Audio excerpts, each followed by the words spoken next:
Hello, dear students. Greetings of the day.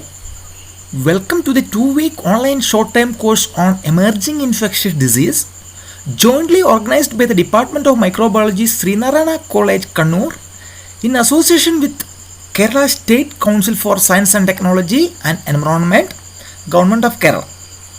And in this class, we are going to discuss Module 3, the etiology, clinical symptoms, transmission and preventive measures of emerging viral diseases, and the first virus, that is Ebola virus.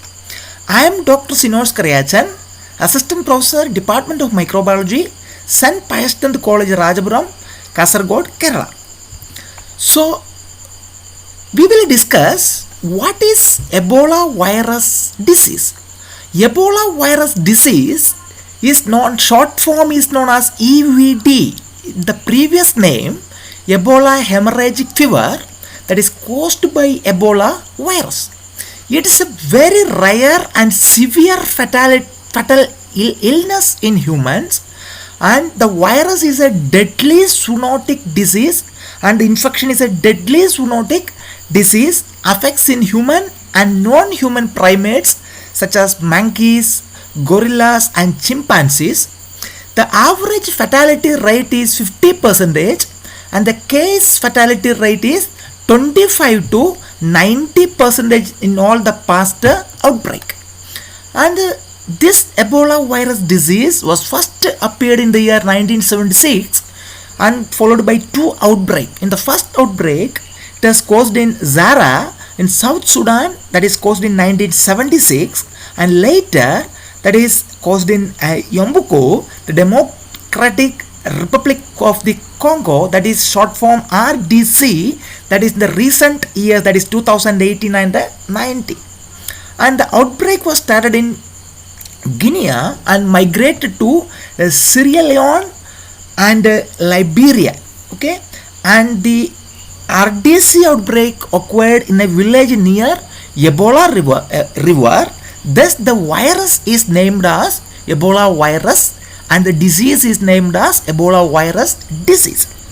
And there are various types of Ebola virus. Okay, we are going to see what are the major types of Ebola virus. So, Ebola virus comes under Filoviridae family that has got a 6 main type of virus. The first one is Ebola virus. The species is Zaire Ebola virus. Second one is Sudan virus. The species is Sudan Ebola virus. And the third one is Thai forest virus. The species Thai forest Ebola virus. And next one is Bundibugyo virus. The species is Bundibugyo Ebola virus. Then the next one is Ruston virus. The species is Ruston Ebola virus. And next one is Bombali virus. The species is Bombali Ebola virus. So out of all the 6 categories, only 4 causes infection in a human. That is the first 4: Ebola, then Sudan, Thai forest and Bundibugyo. Okay, so these are the major types of Ebola virus causes the disease in human.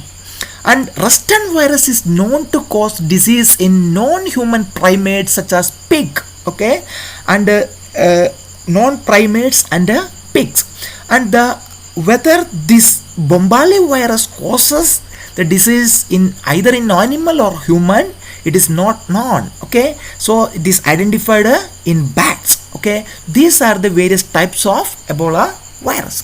Then the next one, we will discuss about the structure of Ebola virus. Ebola virus, as you can see a beautiful picture, this is a filamentous and enveloped virus, approximately 800 nanometer in length and 80 nanometer in diameter. The genome is a linear negative stranded RNA with 18 to 90 kilobase in size. Okay, and the nucleic capsid is surrounded by an outer viral envelope that you can see here. The nucleic capsid is surrounded by an outer envelope, outer viral envelope, which characteristics 10 nanometer long viral glycoprotein. This one you can see the viral proteins. And there are structural proteins and membrane associated proteins are commonly present in the Ebola virus. The structural proteins are, they are nucleoproteins, that is NP, then viral protein 30. Okay, here you can see viral protein 30, and this is viral protein 30 and viral protein 35. Okay, and this is the another one, and polymerase L protein. So these are the structural proteins. The next one is membrane associated protein. Here you can see the membrane. As I told, the membrane is an outer viral envelope characterized by a 10 nanometer long viral glycoprotein. This has a matrix protein such as VP, viral matrix protein VP40 and VP24 and a GP. Okay, so that is a glycoprotein, that is a peplomer glycoprotein. So these are the important structural aspects. Here you can see the gene, okay, the nuclear protein, okay, the NP, and here it is the glycoproteins, okay, and here you can see VP35, VP40, VP30 and VP24. Okay, so these are the the structural protein, and these are the membrane associated proteins. Okay, so this is the structure of a Ebola virus. Then the Ebola virus disease outbreak in human and animals. Here you can see in the global maps which I have taken from the WHO report 2014, and here you can see how the Ebola is transmitted. Okay, where you can see that red dot, that is the location of the reported Ebola Ruston outbreak. Okay, these are the region where Ruston Ebola virus has caused the outbreak, and the star, okay, here you can see star, okay, the starred regions, it is showing the location of the reported Ebola virus or isolated cases. Okay, and this is the dotted line, the home range of the family of a fruit bat they have traveled and they have caused the outbreak. And this color indicates the country with the serological evidence of Ebola virus. Okay, some of the countries in Africa you can see. Okay, and this is the country which reported Ebola imported in the case of human. Okay, so here you can see that is reported in the human. These are the regions, and here the red colored regions are the country reported Ebola virus disease outbreak in majority of the cases. Okay, and here you can see the country reported Ebola Ruston outbreak. Okay, this particular areas Ruston outbreak, as I said, and this is the country that is reported Ebola Ruston outbreak in monkeys, and here it is that is not applicable. Other regions are not applicable. So how you can see the spread has happened some of the important continent in the world. So that is why this in viral infection considered as an emerging virus infection, it require immediate attention. And next one, how the Ebola virus transmit. The transmission of Ebola virus can be classified into 4 important heads. Number 1, the first category is animal to animal transmission. Next one is the spillover event. The third one is human to human transmission, and the next one is as survivors. Okay, and what is this animal to animal transmission? Here this evidence suggests that the bats are the reservoir host. Okay, this originated from the virus originated from the bats, and the bats are directly contact with the bats will be carrying the virus that can transmit to other virus such as apes, monkeys and other organisms, other duckers, okay, that is antelopes, okay, and to human also. So this is the direct animal to animal transmission. Then the next one is the major one. When human comes into picture, that will spillover will takes place. So that is spillover events occurs with an animal such as bat, okay, or apes or monkey or antelopes, okay, that is these organisms are contacted with the human, okay, and this the transmits will happen to human, and this contact could occur through the hunting and preparing the animal meat for eating, okay, so like this hunting, okay, of animals. Then once it is reached to human, this will reach to human transmission, okay. Once the Ebola virus has infected the first human, and the transmission can happen the following way: a traditional funeral practices, a patient which died with this infection, others are easily can be transmitted due to the close contacts, okay. Then unprotected healthcare workers, okay, through the healthcare workers, those who are not, concerned or not following adequate protected equipments while you are treating the patients. Or the third one is unprotected contact with the blood and body fluids of the patients, okay. These are the human to human transmission. Then the next one is the survivors. Survivors are the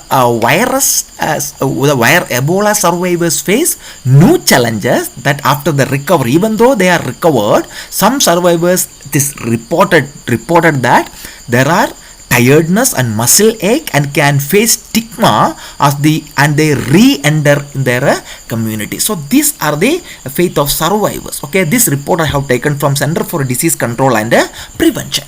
Then what are the clinical manifestation and symptoms of this virus, okay, this Ebola virus? So generally the incubation period is 2 to 21 days, and you can see the first 7 days. Here you can see in the symptoms, the first symptoms appeared within 7 to 9 days. That will be having a headache or fatigue, fever, muscle soreness, etc. When it is reached to day 10, the sudden high fever will be initiated, vomiting, blood and passive behavior will be common. The day 11, bruising, brain damage, bleeding from the nose, mouth and eyes, anus, etc. will be very common. And day 12, once it is reached, loss of consciousness and seizures, okay, and massive internal bleeding, and finally death. So the summarizing that, the major symptoms are the systematic symptoms like fever, lack of appetite, internal bleeding, then the headache, red eyes. Red eyes is a characteristic feature of this Ebola virus infection. Then the pharynx and lung, that is hiccups, okay, sore throat, difficulty in breathing, difficulty in swallowing, chest pain, stomach pain, vomiting, skin rashes and bleeding also will be happening. Then similarly in the case of muscular ache and muscular tiredness and weakness, joint aches, okay, and intestines, diarrhea, etc. is very, very common. These are the clinical manifestations and symptoms. And what about the pathogenesis of Ebola virus disease? As I said, the bat is the fundamental or primary reservoir when it is transmitted to the animal to animal transmission. And once the human is involved with this particular contact, the virus reached to the humans, okay, and the virus, what will happen? This will directly affect in the lymph node, or the infection will happen, or liver or adrenal glands, okay. Once the virus reaches the infected macrophage, okay, that will be undergoing lot of changes, okay, and it will lead to dendritic cell also, okay, and that will lead to that will develop the infections, okay. And the major stages of Ebola virus infection are the cell entry and tissue damage, the entry of the virus and the damage of the tissues, the gastrointestinal dysfunction. Next one is systemic inflammatory response. Due to this, there are inflammatory response from our body. Next one is coagulation defect, the coagulation and blood clottings, okay, that is very, very common. And next one is the impairment of the adaptive immunity. So these are the various stages of the pathogenesis of Ebola virus disease.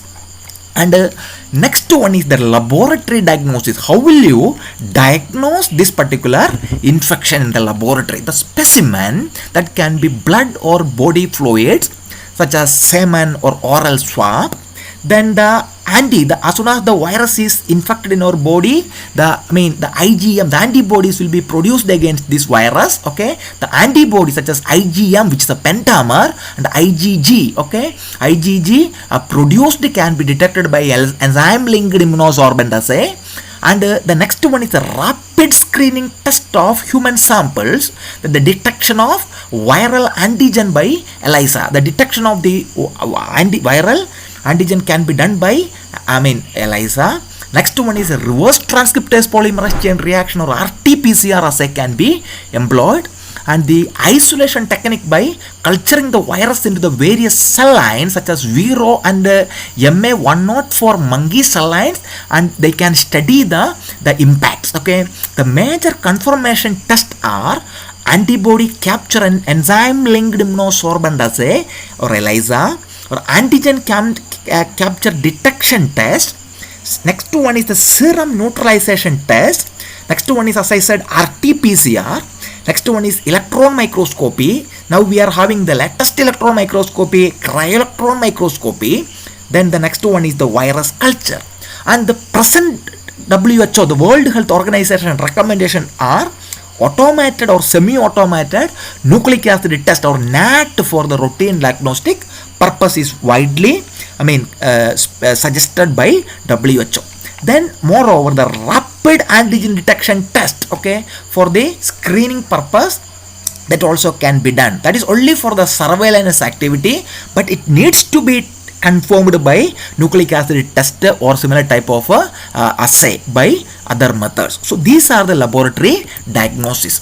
So what about the treatment? Initially, there were no treatments or approved drugs or vaccines available for the treatment. Okay, only supportive care could be given, such as rehydration with oral or intravenous fluids, and maintaining the oxygen level in the body and the blood pressure, and treating other infection if they occur. Okay, other infection also could be treated, and so that the chances of the fatality can be reduced. And what about vaccine? The vaccine, there are in Guinea in 2015, there is an experimental Ebola vaccine have launched, that is RVSV ZEBO. This is the vaccine, and they have undergone clinical trials, and in the 2018 and 19 Ebola outbreak in the DRC, this vaccine is approved. Okay, so currently these vaccines are in practice, but the efficiency, such kind of things need to be studied later. Okay, so these are the treatment. And what about the prevention and control? This is very, very important when you are learning this Ebola infection. So how can we reduce the risk of the infection? By the following methods. Okay, one is wildlife to human transmission can be reduced. First, such as the avoid contact with the fruit bats, monkeys, apes, and forest antelopes, and avoid consumption of their raw meat as such. Okay, then the next one is human to human transmission. Avoid direct or close contact with the people with Ebola symptom. Wear gloves and appropriate personal protective equipments, or PPE equipments. Okay, then the next one is outbreak containment measures. The safe burial of the dead bodies, identifying people who may have been in contact with and monitoring their health for 21 days, because the incubation period is 2 to 21 days. Then the sexual transmission. This is a recent recommendation of WHO advisory group of Ebola virus disease response. So the sexual virus also can be prevented. Then the transmission from pregnancy related fluid and tissue. This is another important transmissions are widely reported. So the transmission from the pregnancy related fluid and tissue can be minimized. Okay, so dear students, we have come to the end of this particular topic. Once again we can conclude, once again we can glance through the topic we have studied. The conclusion and key point, the takeaway messages are the introduction to Ebola virus. Okay, so what is EVD? We have discussed that there are 6 type of Ebola virus, in which 4 are infecting in humans, non-human primates. Okay, and the structure of it is a filamentous, positive RNA virus. Okay, it has structural and matrix proteins. And the Ebola virus disease outbreaks in human and animal, that is happened in the world, and how it is transmitted. There are various modes of transmission of Ebola virus that we have discussed. The clinical manifestations and symptoms of Ebola virus. What are the major symptoms? How it is happening? Then what are the pathogenesis? Okay, what are the stages of the infection of the infection of Ebola virus disease, and what are the major laboratory diagnostic measures of Ebola virus, and what are the treatment, and what are the preventive measures and controls. So these are some of the latest good review paper, okay, published in Nature reviews in microbiology, Nature reviews in immunology, and some of the concepts directly taken from World Health Organization and Center for Disease Control Prevention and some other resources. So this you can refer. You will be getting textbook also, and these are some of the concept, okay, which I have tried in my laboratory. Okay, we have identified bioinformatics and computational biology approaches, and we have identified the efficiency of certain natural biomolecules against the putative drug targets of Ebola virus in comparison with some of the non-drug that is published in 2017 by a journal called Interdisciplinary Sciences and Computational Life Science. It's an SC Index journal published by Springer. Okay, thank you dear students for watching this particular class. If you're having any clarification, you can ask me.